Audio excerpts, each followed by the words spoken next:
राधे राधे। त्रिनेत्र भाग्य में आप सभी का स्वागत है। मैं हूं आपके साथ आचार्य पुष्पेंद्र शास्त्री। आज हम बात करेंगे चंद्रमा को लेकर, क्योंकि ग्रहों की बात हम जब जब करते हैं, कुंडली में हम जो ग्रहों को देखते हैं तो क्या होना चाहिए, कैसे कुंडली को हम देखें, इन सब के लिए हम आप लोगों को जानकारी समय समय पर देते रहते हैं, जिससे कि आप अपने घर बैठकर अपनी कुंडली का आंकलन कर सकते हैं कि ये परेशानी हमारे जीवन में कहां से आई, क्यों आई, कौन सा ग्रह इस परेशानी का दाता है, कौन सा ग्रह इस परेशानी का हरता है। तो ग्रहों में 9 ग्रह की संज्ञा होती है, जिनमें आज हम बात कर रहे हैं चंद्रमा की। चंद्रमा ग्रह को मन का कारक बताया गया है, मन का प्रतीक चंद्रमा को बताया गया है। अब चंद्रमा जो है वो मानसिक अशांति भी पैदा करता है, मानसिक सुख भी देता है। अब कहां मानसिक अशांति पैदा करेगा, कहां अच्छे आचरण कराएगा, मन को कंट्रोल करने वाला, जो हमारा मन चंचल है उसको कंट्रोल करने वाला चंद्रमा है। और चंद्रमा को मन का कारक इसीलिए कहा जाता है कि वो शील स्वभाव का है। चंद्रमा का स्वभाव शीतल है। शीतल स्वभाव के कारण चंद्रमा का कोई शत्रु नहीं है।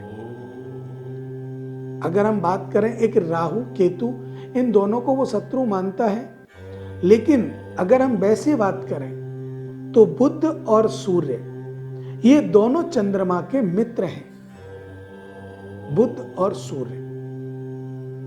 बाकी के जो मंगल है, गुरु है, शुक्र है, शनि है, ये समग्रह में आते हैं। ये चंद्रमा के समग्रह हैं। और सम किसे बोलते हैं? जो दूसरे ग्रह से अगर प्रताड़ित है तो वो आपको अशुभ फल देगा, अगर अशुभ ग्रह से प्रताड़ित है।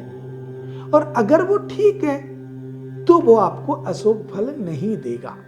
सम का अर्थ होता है मध्यम, न्यूट्रल, ना इधर ना उधर। अच्छे समय पे अच्छा और बुरे समय पे वो शांत हो जाता है। अब चंद्रमा का कोई शत्रु भी नहीं है। हम लोग राहु और केतु को उसका शत्रु मानते हैं। क्यों मानते हैं? एक पौराणिक कथा है इनके अंदर, मैं आपको सूक्ष्म बता दूं। समुद्र मंथन जब हुआ था तो विष निकला, भगवान विष्णु ने मोहिनी रूप धारण किया और देवताओं को विष पिलाने लगे। पहले देवताओं का नंबर था, बाद में दैत्यों का। तो राहु केतु नाम का जो राक्षस था, ये राक्षस था। और राक्षस जो था ये देवताओं के लाइन में आ गया और आकर के इसने अमृत पान कर लिया। अमृत पान कर लिया तो चंद्रमा ने बता दिया कि ये तो राक्षस है, ये तो देव है ही नहीं। तो भगवान विष्णु के सुदर्शन चक्र ने राहु का जो धड़ है वो सर से अलग कर दिया। अब सर को राहु हो गया, धड़ केतु हो गया।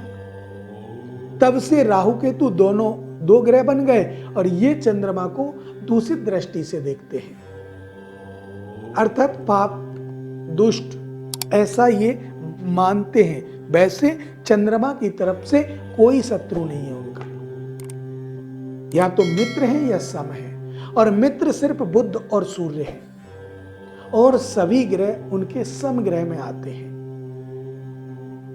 अब हम बात करेंगे चंद्रमा की, कि चंद्रमा जो मन का कारक है, मन की अशांति देता है, क्यों देता है? अगर हम बात करें चंद्रमा की राशि पर किसका उच्च पे है और किस राशि पर नीच का होता है, तो जो चंद्रमा है वो वृषभ राशि पर उच्च का, जो 2 नंबर की राशि है वृषभ, उस राशि पर चंद्रमा उच्च का है। और वृषभ की सप्तमी राशि जो वृश्चिक राशि है, उस पर चंद्रमा नीच का है।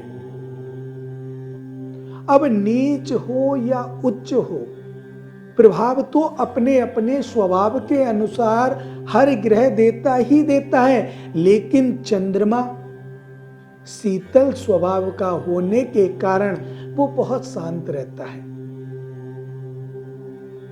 लेकिन ध्यान दीजिएगा कि जब क्रूर ग्रह की या पाप ग्रह की दृष्टि चंद्रमा पर पड़ती हो तो उस समय वो क्षतिज हो जाता है, उसमें कष्ट आ जाता है, इसीलिए वो कष्ट देने लग जाता है, मन में अशांति पैदा करता है। चंद्रमा अगर वृश्चिक राशि पर बैठा हो, वृश्चिक राशि का स्वामी मंगल है और मंगल चंद्रमा का समग्रह है, लेकिन वृश्चिक राशि पर चंद्रमा नीच का है। तो जब अगर वो वृश्चिक राशि पर नीच का है तो वहां तो अशुभ फल देगा, अर्थात वहां मानसिक चिंता अधिक बढ़ाएगा। ज्योतिष की कुंडली का जब हम आंकलन करते हैं तो कहते हैं ना कि आपको मानसिक चिंता बहुत होगी, घर में गृह कलेश बढ़ेगा। क्यों बढ़ता है? इसी के कारण बढ़ता है। मन अशांत होता है, एक दूसरे पर विश्वास नहीं करते, चंद्रमा की युति होती है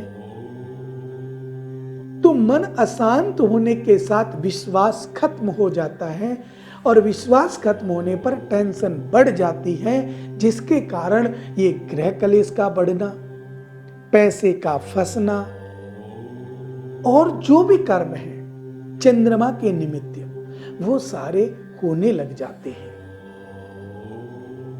अगर चंद्रमा आपकी राशि पर, कोई भी राशि हो सकती है, द्वादश राशियों में, जैसे हम बात कर लेते हैं दो ही राशियों की, वृषभ और वृश्चिक की।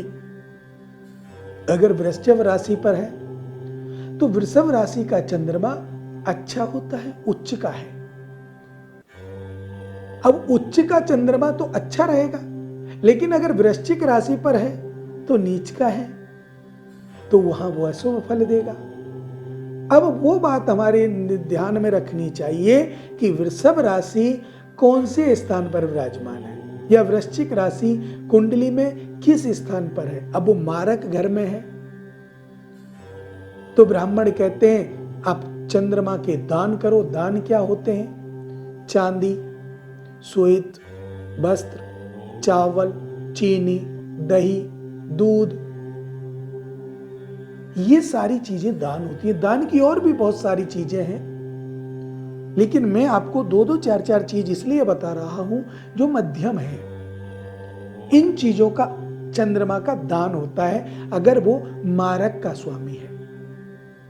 चंद्रमा अगर आपकी राशि में कारक का स्वामी है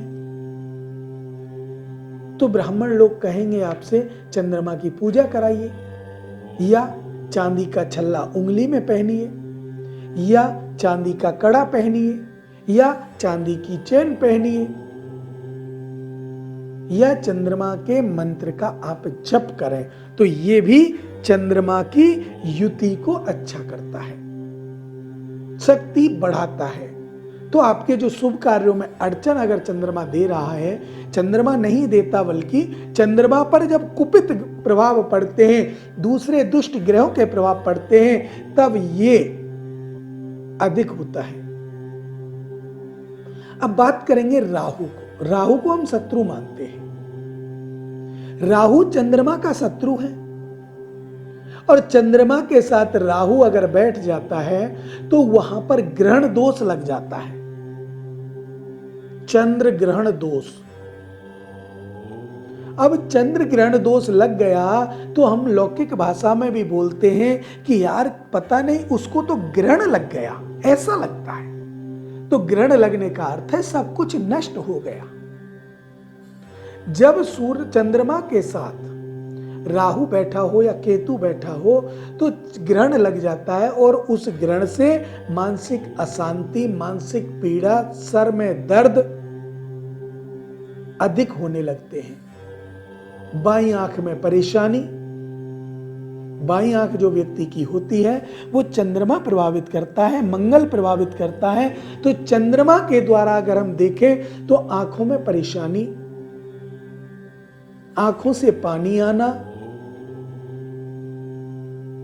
चंद्रमा मन का कारक होने के कारण लड़ाई झगड़ा ग्रह कलेश आदि का संयोजक बनाना ये चंद्रमा के कर्म है। चंद्रमा अपने जिस राशि पर बैठता है तो अपनी दृष्टि 3-5, 3-7, 5-10, 2-6 और 11 इन घरों को छोड़ करके प्रत्येक घर को देखता है।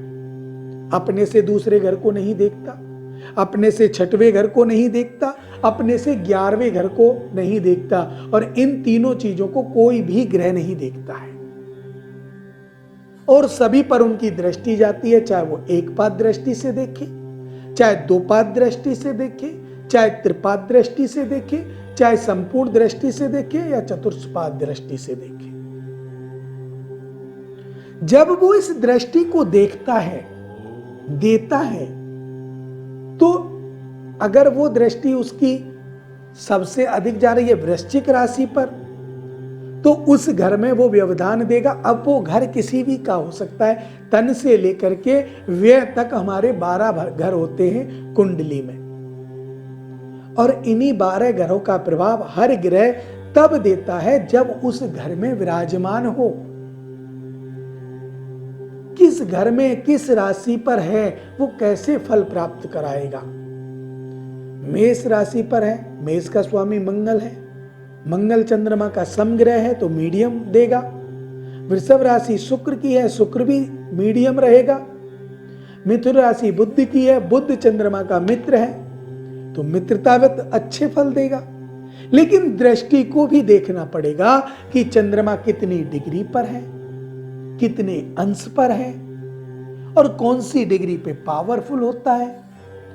8 से लेकर के 20 तक की जो डिग्री होती है उसमें तो चंद्रमा या प्रत्येक ग्रह पावरफुल होता है, लेकिन 8 से नीचे अगर वो आ जाता है तो वो बचपन में आ जाता है, बाल अवस्था में आ जाता है, और अगर वो 20 से ऊपर चला जाता है तो वो वृद्ध अवस्था में चला जाता है, वो वृद्ध हो जाता है।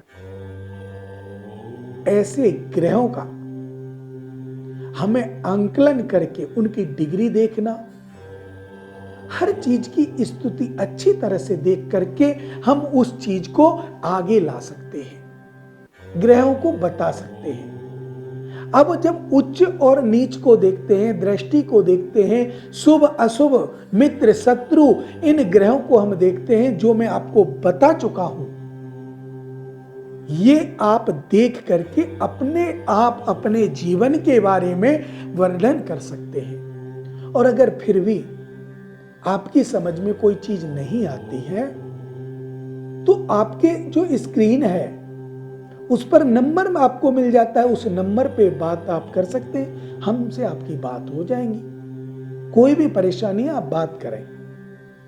अगर ये जैसे मान लीजिए कोई भी हम वीडियो आपको बना रहे हैं, आपकी सुख शांति के लिए बना रहे हैं, आपके कष्ट का हरण करने के लिए बना रहे हैं, उसमें अगर कोई दिक्कत कोई परेशानी कोई समझने की शक्ति आप नहीं कर पा रहे हैं, कोई चीज नहीं समझ रहे हैं, तो इन नंबरों पर कॉल करके आप समझ सकते हैं। उपाय भी आप हमारे यहां से करवा सकते हैं। तो चंद्रमा जो है वो हमारे शरीर में 3 चीजों पर विशेष ध्यान देता है। सबसे पहले मन पर, मन को कंट्रोल करता है। सर में दर्द होना, आधा शीशी होना, या हमारे सर में परेशानी होना, एक्सीडेंट जब होते हैं तो हेड इंजरी होना भी इसी का कारण है।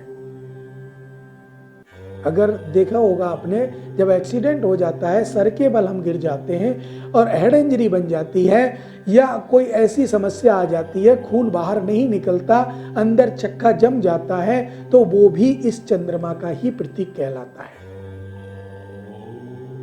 आंखों को विशेष रूप से देखता है, क्योंकि हमारी दोनों आंखें सूर्य चंद्रमा के निमित्त हैं। एक में चंद्र का वास है, एक में सूर्य का वास है। तो चंद्रमा आंखों को देखता है, मन को देखता है, शरीर के कुछ ऐसे पार्ट्स हैं, अंग हैं हमारे, जिनको हमारे विधिवत देखता है। गले से ऊपर हमारा चंद्रमा का स्वरूप है। तो इन सभी बातों में चंद्रमा प्रधान है।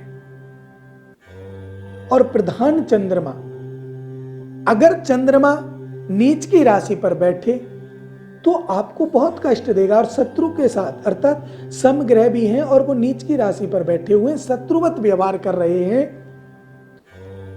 जैसे शनि के साथ चंद्रमा ठीक नहीं रहता, राहु के साथ चंद्रमा ठीक नहीं रहता, केतु के साथ चंद्रमा ठीक नहीं रहता।